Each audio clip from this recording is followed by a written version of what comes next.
Assalamualaikum warahmatullahi wabarakatuh. Jumpa lagi dengan saya Bagus. Ya, ketika kita ngeyel-ngeyel, ya, ngeyel-ngeyel, perihal main-main sama transaksi riba. Ya, saya ceritakan nih berdasarkan pengalaman saya. Ya, coba kita lihat terjemahan di surat Asy-Syura ayat 30. Ya, yang artinya seperti ini. Dan apa saja musibah yang menimpa kamu, maka adalah disebabkan oleh perbuatan tanganmu sendiri. Dan Allah memaafkan sebagian besar dari kesalahan-kesalahanmu itu. Ya, jadi ketika kita ngeyel-ngeyel dengan harta riba, ya, maka yang terjadi kita dapat uangnya, tapi tidak dapat keberkahannya. Uangnya dapat, tapi entah kemana. Kayaknya megang duit, ya kan? Tapi kok semua urusan jadi sulit. Duit segopok, tapi halangan selalu datang, terus nggak kapok-kapok. Rekening meningkat, nambah, tapi sering dapat musibah. Dapat uang sedikit, ya kan? Tapi keluarga terus-terusan sakit. Itulah ciri rezeki yang tidak ada keberkahannya. Padahal Allah jelas banget mengingatkan, hai orang-orang yang beriman, bertakwalah kepada Allah dan tinggalkan sisa-sisa riba yang belum dipungut. Jika kamu itu orang-orang beriman. Jika kamu tidak mengerjakan atau meninggalkan riba, maka ketahuilah bahwa Allah dan Rasul-Nya akan memerangimu. Dan jika kamu bertaubat dari pengambilan riba, maka bagimu pokok hartamu, kamu tidak menganiaya dan tidak pula dianiaya. Al-Baqarah 278-279. Astagfirullahaladzim, kita ngeyel bakal diperangi, men. Ya, perang sama Allah dan Rasul, kira-kira menang gak? Ayo, pikir pakai logika. Menang gak? Lawan Allah sama Rasul menang gak? Ya. Terus kalau sudah terjebak dalam riba bagaimana, Mas? Begini. Ya, kita sadari dulu. Ya. Bertahun-tahun terkekang hidup. Tambal sulam dari hutang ke hutang. Gali lubang, tutup empang. Nutup empang kecemplung jurang. Ayo, berjuanglah. Hijrah dari gaya hidup penuh hutang menuju hidup tanpa hutang, tanpa riba. Pasti bakal tenang hidup kita. Memang itu nggak mudah, ya. Tapi disitulah justru bagian dari ikhtiar kita. Saling mendukung, saling mendoakan. Ya, bicara selesai, ya. Itu ada yang dalam hitungan bulan, ada yang hitungan tahun, ya. Itu nggak masalah, karena momen tobatlah itu yang Allah suka. Ya.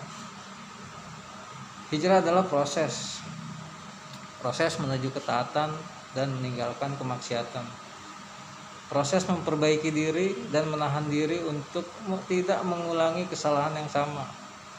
Dan semua proses itu membutuhkan energi yang cukup besar untuk tetap bertahan dan melanjutkan. Namun dari energi dan proses yang panjang itulah sesungguhnya Allah itu menilai kita. Ya, proses itu adalah istiqomah. Istiqomah itu bukanlah istiqomah sekedarnya. Ya. Jika tidak ada sebuah ujian di dalamnya, bukan istiqomah. Istiqomah itu berat, yang ringan itu istirahat.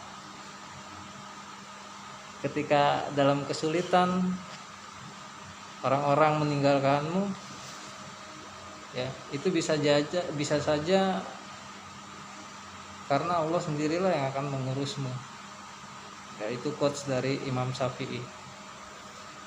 Jadi perlu ingat mindsetnya nih ya. Riba yang kita lakukan adalah urusan kita dengan Allah yang belum selesai. hutang adalah urusan kita dengan sesama manusia yang juga belum selesai. Maka selesaikan dulu urusan kita dengan Allah, maka Allah akan memudahkan urusan kita dengan manusia. Seperti itu. Terus bagaimana ketika kita sudah hijrah? Terus bagaimana ketika kita ingin melakukan negosiasi ternyata dipersulit sama lembaga, baik itu koperasi, bank emok segala macam, rentenir. Apa yang harus kita lakukan ketika menghadapi para penagih-penagih? Ya, makanya kemarin video saya tuh, selama Anda punya itikat baik, ya nggak lari, nggak ngemplang utang, nggak usah takut, ada PIN. Ya, saya mau bayar pokoknya saja, saya nggak mau bayar ribanya, bunga dan denda saya nggak mau bayar. Wah, DC-nya ribet, mau begini-begini nih. Emang udah kerjaannya dia seperti itu. Ya, DC yang nggak paham sama hukum utang piutang dan bahasa negosiasi, ya pasti bakalan kayak gitu kelakuannya.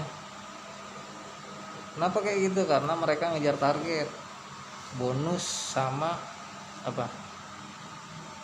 Komisi. Ya, itulah yang mereka kejar. Padahal nasabah sudah berusaha nego. Waktu pembayaran dalam tempo yang disanggupi, dibilang nggak ada itikat baik. Ya, berkirim surat minta negosiasi pelunasan pokok, ya dengan kemampuan membayar, ditolak. Mending kalau ada balasan surat ditolak, tidak disetujui, diantepin aja, kagak ada balasan, DC-nya aja tuh yang ngacir terus lagi. Ada lagi yang mengancam sebar data ke media sosial, teror melalui HP. Ya, tenang aja, gampang. Kalau itu mereka lakukan, para juru tagih, ya, jerat aja dengan delik aduan tindak pidana. Ya, ketika mereka sebar data media sosial, sekalipun Facebook, Instagram, segala macam yang menjelek-jelekan itu, ya kita tuntut aja, ya pakai undang-undang ITE. Kalem, gak usah senewen. Kesimpulannya adalah, biarlah si DC itu, ya, yang bodoh. Anda jangan, banyakin ilmu dan luaskan wawasan, banyakin referensi. Sekali lagi, asal ada itikat baik, itu masih ada dan sedang diusahakan, itu artinya Anda berada di track yang benar. Ya, jadi butuh cerdas, jangan sedikit-sedikit panik. Ya, akhirnya ujungnya apa? Nggak fokus. Oke, demikian video singkat dari saya. Wassalamualaikum warahmatullahi wabarakatuh.